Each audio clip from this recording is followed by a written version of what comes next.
Na ir kaip esu minėjusi, jau iš rudenio rašydama Lietuvos horoskopą, 25 metais aktyvėja Lietuvos priešai.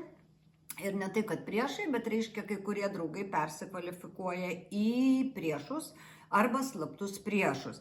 Taigi šitas užtemimų koridorius labai gali išseparuoti tai, kas iš tikrųjų yra tikra Lietuvos atžvilgių ir kas yra nelabai tikra. Ir mes galim turėti, reiškia, tokius aiškiaregystės priepuolius visa tauta ir pamatyti, kad ne visai tas, kas yra balta, o juoda yra juoda.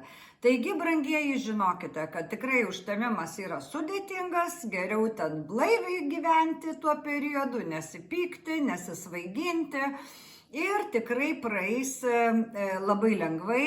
Paprastam žmogui tikrai, aš manau, kad daugelis jūsų ir nebepamatysit ir nepajusite, nebent sakysite, kaimynai išprotėjo. Nes neužmirškite, kad ne pirmą kartą tokie dalykai, kad reguliariai vyksta. Taigi, mielieji, su ateinančiu pavasariu ir neužmirškite mūsų prenumeruoti. Ate.